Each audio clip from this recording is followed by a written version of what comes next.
It was a Thursday night, and the world outside my window was eerily silent.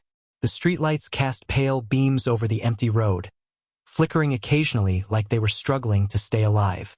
I was curled up on my couch with a steaming mug of tea, flipping absent-mindedly through TV channels, none of which seemed interesting. The soft hum of the refrigerator in the kitchen and the faint ticking of the wall clock were the only sounds keeping me company. It was the kind of night that felt still, almost too still. My phone vibrated on the coffee table, jolting me out of my daze. The screen glowed with an unfamiliar number, no name attached.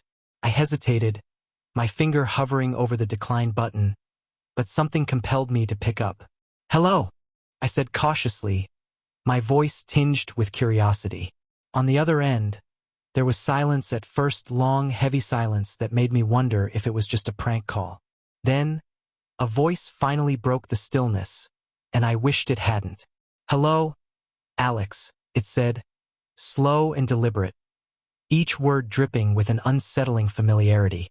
My breath hitched as I instinctively sat up straighter, the casual comfort of the night evaporating. I didn't recognize the voice, yet there was something chillingly intimate about the way it spoke my name. I glanced at the clock on the wall, its hands inching toward midnight. "Who is this?" I managed to ask, my voice cracking slightly. The voice chuckled, low and distorted, as if it were coming through layers of static. "Don't you remember me?" it asked, a faint amusement laced in its tone. My mind raced, trying to connect the voice to a face, a memory, but it felt foreign, alien even. "You have the wrong number," I said quickly, though a part of me wasn't convinced.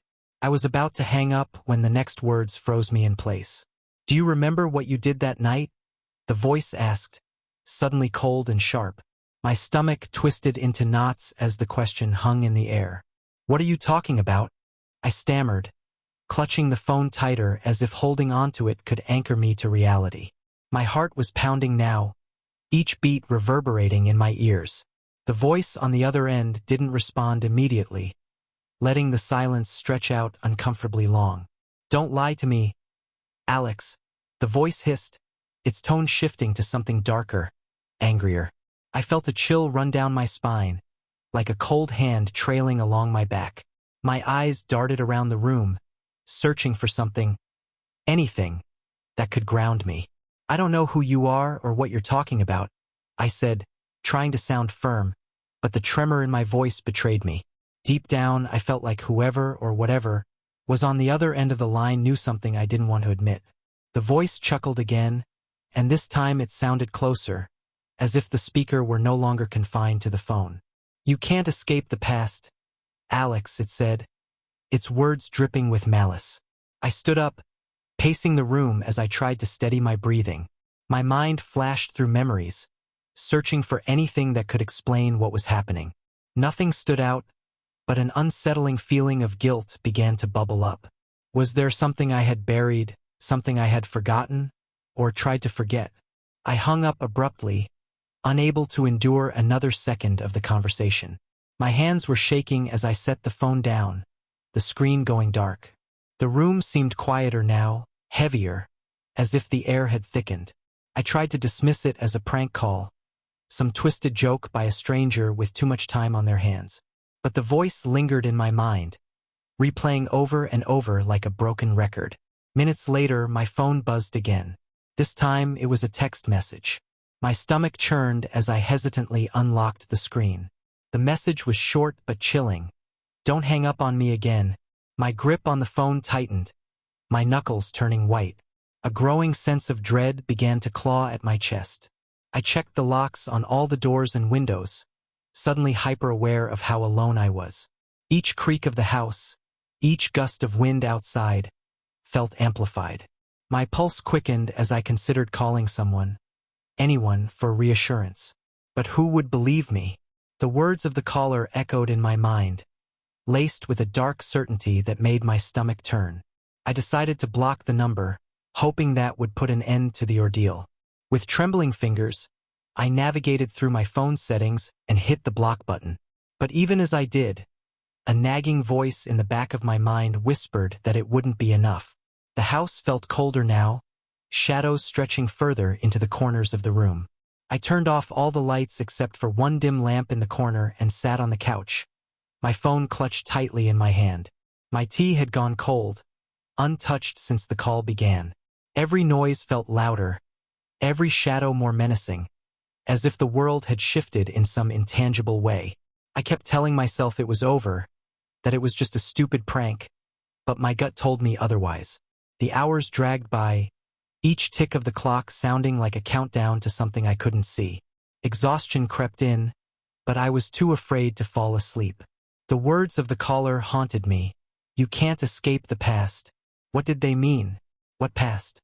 As I sat there in the eerie stillness, I couldn't shake the feeling that this was just the beginning. I stared at the message on my phone, the words burning into my brain. Don't hang up on me again. My hands trembled as I placed the phone on the coffee table, the screen still glowing faintly in the dim light of the living room. It felt as though the walls were closing in, the air growing heavier with each passing second. I wanted to believe it was all a prank, but the voice, the way it spoke my name, felt too personal, too deliberate. I glanced at the clock. It was just past midnight. The silence in the house was deafening. Even the usual hum of the refrigerator seemed muted, replaced by a tense stillness. My breathing was shallow as I paced the room, trying to calm myself down. It's nothing, I muttered under my breath, though the words did little to reassure me. My heart raced as I peeked out the window, half expecting to see someone standing outside in the darkness. The street was empty, save for a faint glow from a distant lamppost. But the unease didn't fade. I decided to distract myself, turning on the TV and flipping through channels aimlessly. The cheerful voices of a sitcom cast filled the room, but they felt out of place, almost mocking in the midst of my growing anxiety. I couldn't focus on anything. My mind kept replaying the voice, the words, the laugh. My phone buzzed again, and I jumped, nearly knocking over the mug of cold tea on the table. This time it wasn't a text, it was another call. The same unknown number flashed on the screen, and my stomach churned. Every instinct screamed at me not to answer, but my hand moved on its own, picking up the phone and pressing it to my ear. I told you not to hang up, the voice snarled, its tone sharper, angrier than before. My breath caught in my throat as I struggled to find words. What do you want? I finally managed to choke out, my voice barely above a whisper. The line crackled with static before the voice replied. I want you to remember. Remember what? I asked, my voice trembling. The voice let out a low, guttural laugh that sent chills down my spine. You know, it said, its tone dripping with malice. I racked my brain, trying to make sense of the cryptic statement. What could I possibly have done to warrant this? The voice continued, relentless in its taunts. You can run, Alex, but you can't hide from the truth. The words sent a shiver through me, the weight of them pressing down like a physical force. I don't know what you're talking about, I shouted, desperation seeping into my voice. The line went silent for a moment, and I hoped, that the call had ended. But then it spoke again, softer this time, almost a whisper. Think about that night, the one you've tried so hard to forget. My mind flashed to memories I'd buried deep, moments I'd chosen to ignore for years. A sinking feeling settled in my chest as I realized I might not be able to avoid the truth any longer. I don't know you, I lied, trying to regain control of the situation. The voice chuckled darkly. You don't have to know me, it said. But I know you. I've always known you. The words felt like a punch to the gut, knocking the air out of my lungs. Why are you doing this? I asked, my voice barely audible. The voice ignored my question, instead continuing its cryptic monologue. You think you can move on, pretend it never happened. But the past always catches up, Alex. Always. I gripped the phone tightly, my knuckles white as panic coursed through me. Please, just leave me alone, I begged, my voice breaking. The line went dead. I stared at the phone, my reflection distorted in the screen. My hands were shaking, my heart pounding in my chest. The room felt darker, the shadows longer and more menacing. I stood up, pacing the room again, my mind racing. Who was this person? What did they want from me? The night dragged on, each moment heavier than the last. I couldn't shake the feeling that I wasn't alone, that someone, or something, was watching me. Every creak of the house, every rustle of the wind outside, made me jump. I checked the locks on all the doors and windows again, double and triple checking each one. Then the lights flickered. My heart stopped for a moment as I stood frozen in the middle of the room. The TV screen went black, plunging the room into silence once again. My phone buzzed in my hand, and I hesitated before looking at the screen. This time it was another message. You can't hide forever. The words sent a fresh wave of terror through me. I wanted to call someone, anyone, but I couldn't bring myself to explain what was happening. Who would believe me? The logical part of my mind tried to rationalize it. Maybe it was just a cruel joke, a prank. But deep down, I knew it wasn't that simple. My thoughts were interrupted by a loud bang from the other side of the house. I froze, my breath catching in my throat. The sound echoed through the empty halls, sending chills down my spine. Slowly, I crept toward the source of the noise, my heart pounding in my chest. Every step felt like an eternity, the silence around me thick and oppressive. When I reached the hallway, I saw that one of the picture frames had fallen off the wall. The glass was shattered, the photo inside torn as if by an unseen hand. I bent down to pick it up, and as I did, I noticed something scrawled on the wall in faint, smudged letters. Remember. I stared at the word on the wall, my hands trembling as I backed away. The faint letters seemed to pulse in the dim light, as though they were alive. My breathing grew shallow, each inhale feeling like a struggle. I wiped at the writing with my sleeve, hoping it was some kind of smudge, but it didn't budge. It was real, etched into the wall like a warning. As I turned back toward the living room, the lights flickered again. The shadows seemed to move, stretching and twisting in ways that defied logic. My mind raced, trying to make sense of what was happening. This had to be some elaborate prank. Someone had to be in the house. The thought sent a fresh wave of panic through me.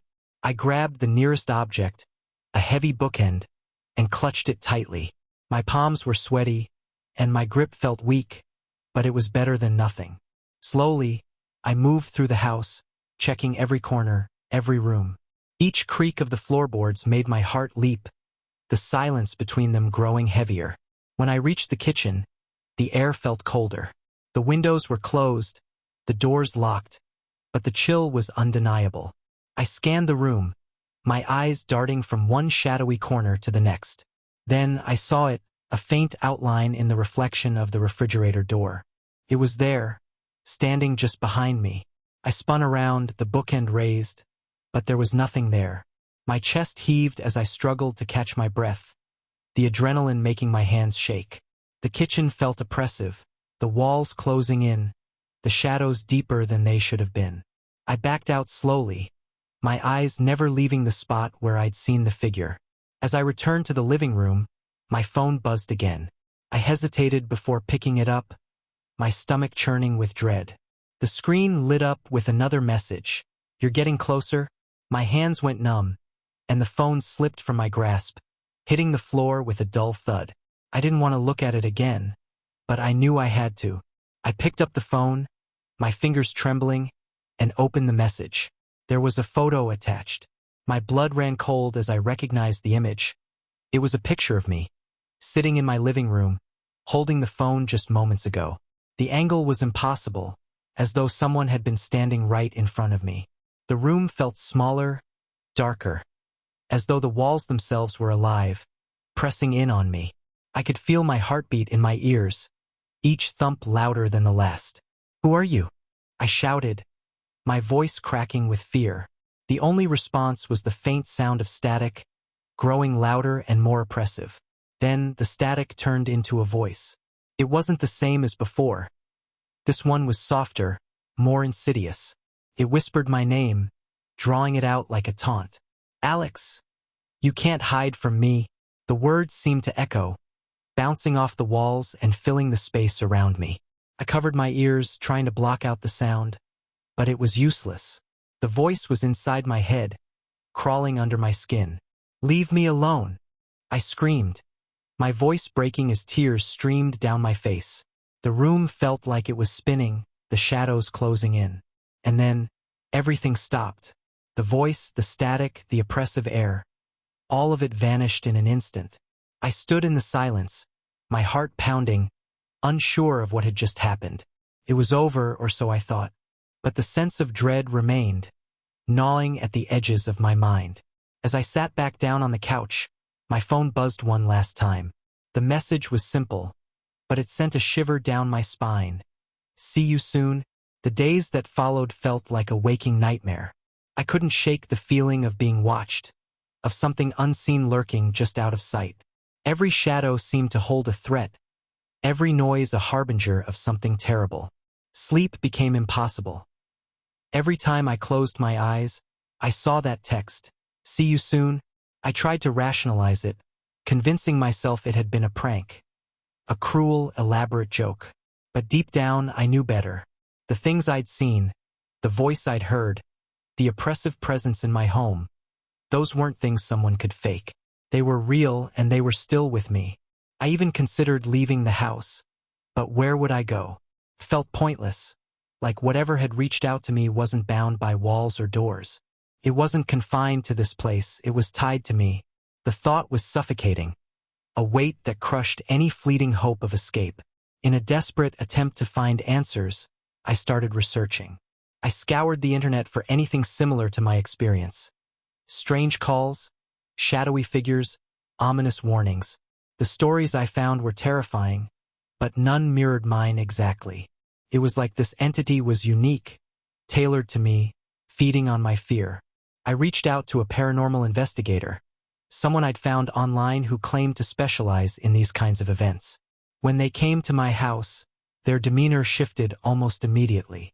They grew pale, uneasy, their confidence evaporating as they moved through the rooms. "There's something here," they said finally, their voice shaking. "And it's powerful." They performed a cleansing ritual, burning sage and muttering incantations, but it only seemed to anger whatever was haunting me. That night, the activity escalated. The static on my phone returned, louder and more invasive. Objects moved on their own. Small things at first, like keys or books, but then entire pieces of furniture shifted. I was too afraid to sleep, but exhaustion eventually took over. When I finally drifted off, I dreamt of the figure again. This time, it wasn't just standing behind me. It was sitting next to me on the couch, its hollow eyes boring into mine. It didn't speak, but its grin said everything. I woke up screaming, drenched in sweat, my heart pounding like it was trying to escape my chest. That was the breaking point. I packed a bag, grabbed my car keys, and left. I didn't care where I went. I just needed to get away. As I drove through the night, my phone buzzed again. I hesitated but eventually picked it up. The message read, "You can't run." Panic set in as the car filled with static, the radio turning on by itself and blasting the oppressive sound. The wheel jerked in my hands, pulling me toward the edge of the road. I fought to regain control, my knuckles white as I gripped the steering wheel. When I finally managed to stop the car, I sat there shaking, too scared to move. I knew I couldn't keep running. Whatever this was, it wasn't tied to a place or an object. It was tied to me. The realization left me hollow, the last remnants of hope slipping away. I was trapped, and there was no escape. Now, I live in a constant state of fear. Every sound, every shadow, every flicker of light feels like a prelude to something worse. I don't know what it wants or why it chose me, but I know one thing. It's not done with me yet. And as much as I try to resist, a part of me knows that eventually, it will win. The call, the texts, the entity, they've become a part of my life, an inescapable presence that looms over me. I don't know how much longer I can hold on, but I do know this. If you ever receive a strange call, don't answer it. No matter how curious you are, no matter how harmless it seems, don't pick up. Because once it has your attention, it will never let you go.